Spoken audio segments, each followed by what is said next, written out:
Welcome to the EAU podcast, Identifying High-Risk Stone Formers, How Can We Improve Early Diagnosis and Referral? In this episode, we are joined by Professor Bhaskar Somani, Professor Pietro Manuel Ferraro, and Professor Esteban Emiliani. They will discuss the challenges of detecting high-risk kidney stone formers, drawing on their clinical experience in nephrology and endourology.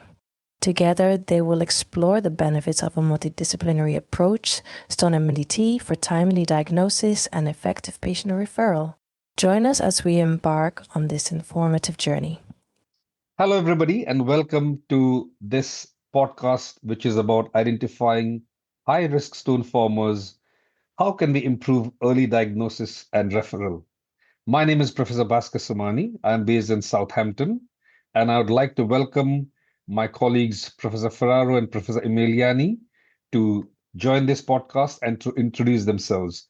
Yeah, thank you, Bhaskar. Hi all, my name is Manuel Ferraro. I am a full professor of nephrology and director of the postgraduate nephrology school at the University of Verona in Italy. Thank you, Bhaskar, for the invitation. So I am Esteban Emiliani. I'm an endourologist now working at NYU Langone in New York. Welcome, both of you. Welcome to all our listeners. So I want to start by saying we recently published on Stone MDT, which was termed SMART Stone MDT in patient care, and the recommendations for adult high-risk kidney stone patient pathway, and how we can improve early identification and referral of these patients. So I'll pose a series of questions, and I'd like to then discuss that with both Professor Emiliani and Professor Ferraro on their views from the surgical and the nephrology standpoint. So if I can start with you, Esteban, what do you think are the current challenges with identifying high-risk kidney stone formers? Well, the current challenges for identifying high-risk stone formers from the urology and surgical perspective, I will say, will be to identify those patients that might have a very complex surgical journey, let's say. We need to identify, this is very important, to have an early detection to identify patients who are basically in danger or of having a bad surgical situation because their stones grow very fast or they encrust stents, or at least the other thing is, or having CKD at the end, like patients with solitary kidney. Like chronic kidney disease. Chronic kidney disease, exactly. If I can then just carry forward and say, does it affect your clinical decision-making and timing of intervention for these high-risk patients? Absolutely. These patients who are basically in danger because there's, as I said, the stones grow very fast and they have risk of encrusted stents that it's a very unfortunate clinical scenario. We need to prioritize this patient at maximum. I think these patients should not have waiting lists per se, because we need to prioritize not only their surgical intervention, but their stone analysis and a formal evaluation. Perfect. I completely agree, which brings me to the next step. Manuel, if I can come to you. How do limitations in metabolic and systemic evaluation impact the early diagnosis of these high-risk stone formers? Yeah, so metabolic evaluation is not a perfect tool per se, because we know that there are certain factors that are involved in kidney stone formation that are not necessarily captured by the 24-hour urine collection and blood chemistries that we perform.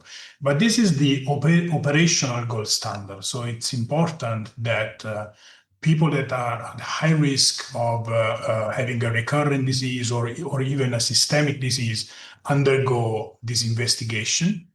And we know that so far, this type of investigation is not frequently performed. Literature tells us that less than 15% of those who should undergo this kind of test do not. And this means that we are left with very little tools, because many of the genetic conditions, for instance, cannot be diagnosed without this full metabolic investigation.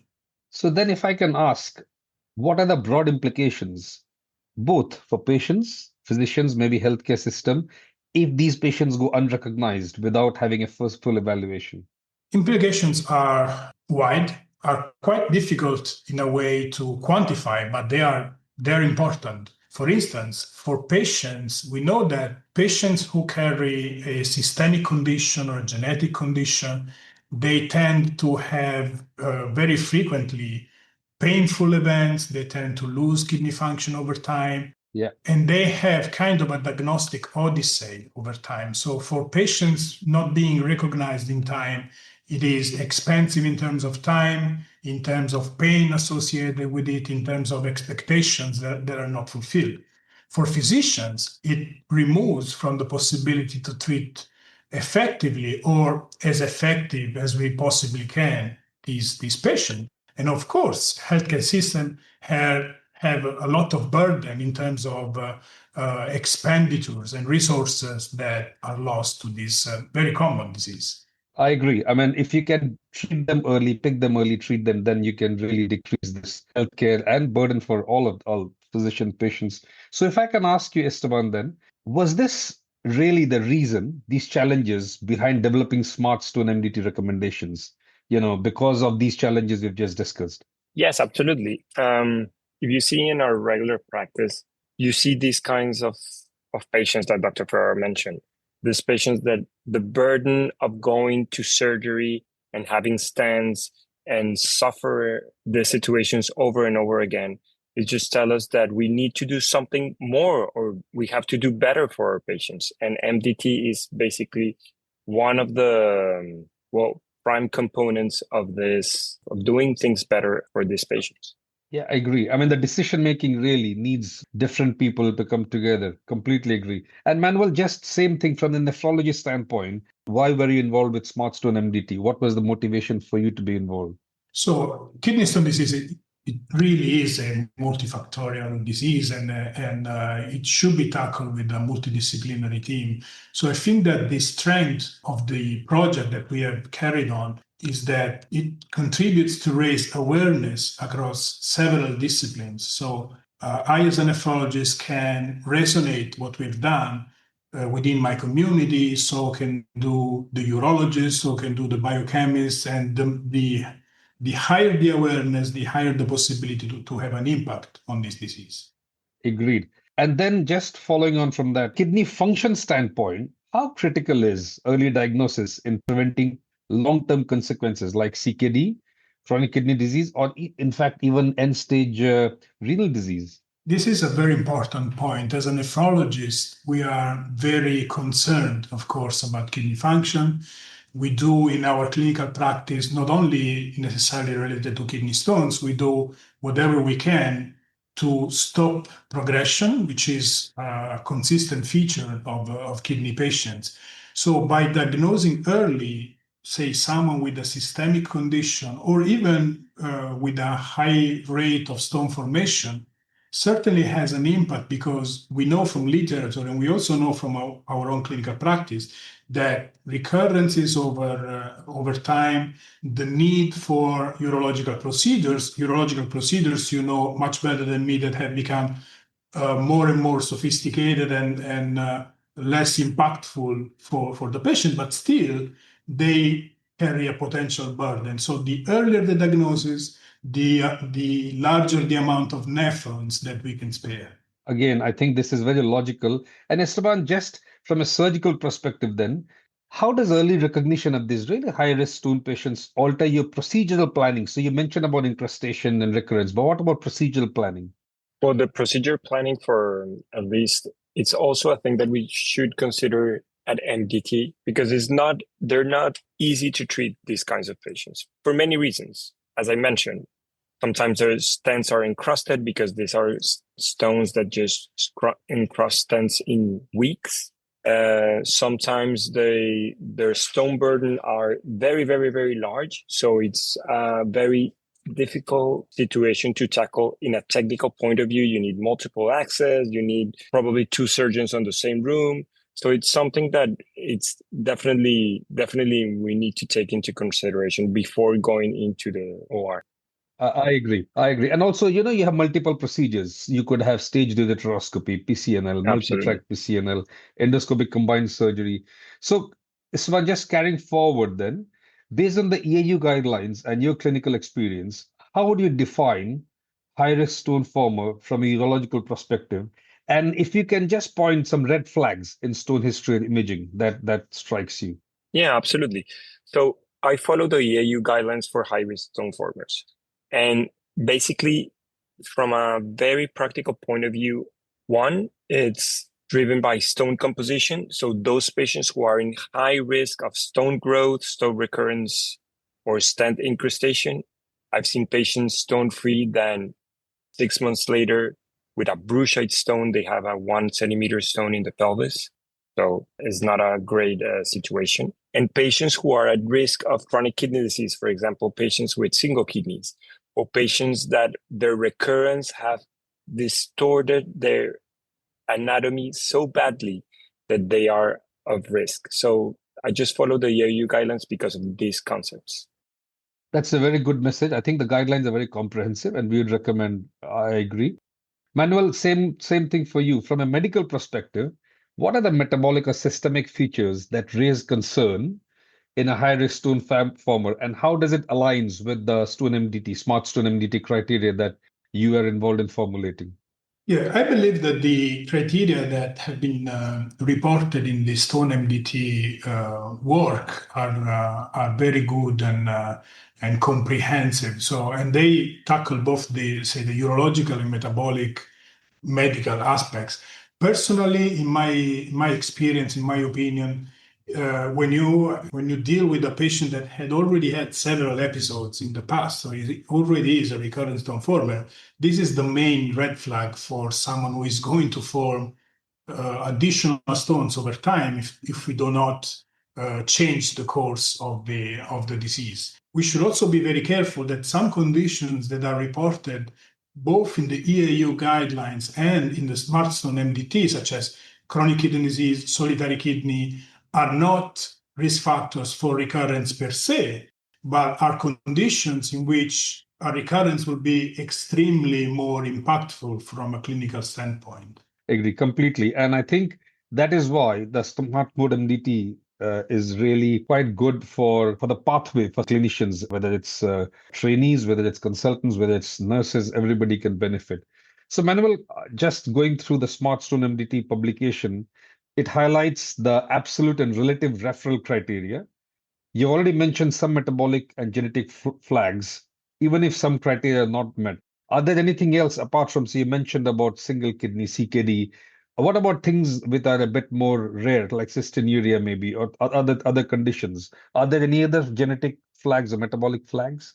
So I believe that a diagnostic pathway should be incremental, and this is why it's important to work together with the urologist as a nephrologist, because before undergoing a full-blown metabolic investigation, there are certain pieces of information that can be obtained very easily and from all patients. I would like to stress, for instance, that stone composition is extremely important in defining the next steps. And stone composition can be obtained, of course, from every patient directly from a urological procedure. So this would be a very important step. And also some say, demographic features, such as early onset of disease, people who form stones in their 20s, or if you ask even in more detail, even before they turned 18 years old, these are people that should be investigated very, very carefully. And Esteban, just going on through the MDT referral criteria again, because you are obviously closely involved with the stone MDT, can you share how surgical complexity or stone characteristics, you mentioned about stone composition, what about surgical complexity or stone characteristics? Does it influence a decision to refer them to MDT, and what message can you give other clinicians? Yeah, absolutely. So stone complexity should be one of the main criteria for referral to the MDT, for sure. As I mentioned, patients with high stone burden or stone burden in difficult anatomies, actually any kind of difficulty that you may think you're going to encounter is one of the criteria. Also, stone composition is not the same treating a calcium oxalate dehydrated stone, which you know that is going to be very soft to the laser, than a bruchite stone that is going to be very hard to treat and to get that patient stone free. So this is very important. So just following that on, If you were to refer, what initial workup do you typically request, Esteban, before referring it to, let's say, nephrologist or MDT? So what workup do you expect a urologist to have done, let's say? Yeah, so I think for high-risk stone formers, I just do the basic metabolic evaluation, 24-hour urine collection, and I do a basic blood evaluation measuring uric acid, PTH, vitamin D, let's say an extended biochemical metabolic blood work. And that is just the basic. And of course, kidney function you'd mention and serum Absolutely, creatinine, yeah. as you said. But once you've done the basics, then you can refer it to the MDT for the next step if you suspect high risk, or to a nephrologist. Absolutely. And same question for you, Manuel. I mean, for example, what additional tests or specific evaluations do you prioritize in high risk conditions? For example, let's say primary hyperoxaluria or cystinuria. So if you start with primary hyperoxaluria, what other tests are you thinking when you have got a suspicion? So in general, I would say that one of the reasons we pursue a certain diagnosis is that for some of these conditions, the kidney is not the only organ that is involved. So we want to reach a diagnosis also because we want to investigate other organs. And primary hyperoxaluria is, I would say, the perfect example of this. We know that individuals with primary hyperoxaluria not only have a very high risk of developing CKD and end-stage kidney disease compared to other types of stone formers, but also they tend to have dramatic deposition of oxalate in other organs. So if I have a suspicion or a diagnosis, a certain diagnosis of hyperoxaluria, I work strictly with other specialists such as cardiologists, ophthalmologists, radiologists, in order to make sure about the burden of oxalate deposition in other organs. If there is a suspicion, I go directly to genetic in order to rule out the diagnosis. And now we have the availability of buccal swabs for quick diagnosis. For cystinuria, it's a little bit different because there is not a systemic involvement, but the management changes. There, we want to focus on volume and pH. We want urine pH to be consistently above 7.5. We need to educate the patient, so it's a lot of work even in that area. Okay, that's great. Esteban, can I just ask you, do you think this MDT process can somehow reduce recurrences on unnecessary surgeries in some patients? Would the surgical intervention be a bit more optimized, let's say, being a part of this MDT? Absolutely. The reduce of recurrences, it's clearly seen, or I have seen it in my own MDT. Thanks to the proper evaluation or proper, let's say, assessment of a patient, that thanks to the MDT, I was able to diagnose some, for example, primary oxaluria, for example, or based on urinary pH, I could diagnose certain encrusted uropathies. Or uric acid stone, let's say. Sometimes, pH can really help. Exactly, or uric acid stones that the MDT had helped me assess in a better way. Definitely, this assessment led to a reduced recurrence for these patients, for sure. Manuel, just asking something slightly controversial. Why is it critical to integrate biochemical and genetic data into MDT discussions? Do you think it's critical to have biochemical and genetic data? I think it's extremely important, and it's one of the reasons why it's probably very logical to think about second-tier referral centers, because it's unlikely to think that each center can cover in a very detailed way the labs for biochemical and genetic data. I think it's important because some conditions, again, we mentioned before primary hyperoxaluria, we know that there is a genotype-phenotype correlations, for instance. So we want to know the type of genetic abnormality that is underlying. It's not always black or white in medicine, so we have a lot of discussion with geneticists because we want to know, for instance, how likely it is for a certain variant to respond to pyridoxine. We want to use the biochemistry not only for the diagnosis, but also for the follow-up of patients. So we need, if the kidney function of the patient goes down, we don't want to look anymore at urine oxalate, we move to plasma oxalate. We know that plasma glycolate, for instance, is elevated in pH 1, glycerate in pH 2, and the same for for the urine chemistry. So it's extremely important to have at least some referral centers in a geographical area that is capable to do this kind of more refined lab determinations.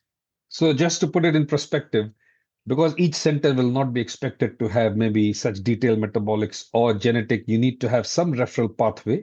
So these high-risk patients can be discussed in the appropriate metabolic or genetic setup. I completely agree. And maybe national centers should be formed, which can take these high-risk patients, because it's an implication for the family also, not just for that patient. So no, I completely agree. So coming towards the end, Esteban, could you share a main takeaway message for clinicians managing these patients with recurrent or complex stone disease based on the Stone MDT work? What is the main or maybe a couple of takeaway messages from your side? The two main take-home messages for me is, first, try to do a proper early diagnosis of these patients. Early diagnosis is key to prevent recurrences and to improve our patients' quality of life. And secondly, we need to be aware of the high-risk criteria, including those red flags, including all the red flags mentioned on the guidelines, to properly take those patients to an MDT scenario so they can be properly diagnosed, treated, and followed, which is a main component of this. It's just not to treat one kidney stone that probably is the cause of that MDT, but it's also to follow them properly so they won't come back to this scenario again. Yeah, be holistic about it. And Manuel, same thing from a nephrology side, maybe one or two key takeaway points regarding Stone MDT. Yeah, if I had to aim this to a nephrologist colleague who is interested and or expert in managing patients with kidney stones, I would say I would encapsulate this into probably two messages, two keywords. One is to collaborate, to find the urologist in your own hospital that is interested in this area and collaborate and share thoughts and share patients' experiences and start working together. And the other point is simplify. I think it's much easier if you want to streamline into your clinical work the care of these patients. You should simplify. You should find, together with the urologist colleague, 5 or 6 red flags that work for both, for referral, and work from there, and then go back to the urologist and discuss what you find. So this is the only way to create a collaborative pattern. And I think this, I can tell you by experience, this works. And ultimately, we are doing it for the patient, right? I mean, that is what they deserve. So thank you so much, Professor Ferraro and Professor Emiliani, for taking time out and for joining the discussion and sharing your valuable insights. Can I please recommend to all the listeners to find the SMART Stone MDT and patient care paper, which is published in World Journal of Urology in 2025. And essentially, the recommendations of this aim to provide guidance on the role of the MDT in early identification, referral and assessment of high-risk kidney recurrent stone patients, and really to advance patient care together, because individually you will only be able to do so much. Collectively through the MDT, you'll be able to do much better for your patients, which is what they deserve. So once again, thank you to both of you and to the EAU for this platform and for making this, and to all contributors of SMART Stone MDT. Thank you once again. Thank you for this insightful episode. We are sure our listeners enjoyed it. Medical writing support was provided by Health Unlimited with unrestricted funding from Novo Nordisk, with no involvement in the program or speaker selection. To keep up with the latest EAU podcasts and stay informed on urological advancements, be sure to subscribe to our EAU podcast channel on your favorite podcast app. Until next time, keep learning and stay inspired.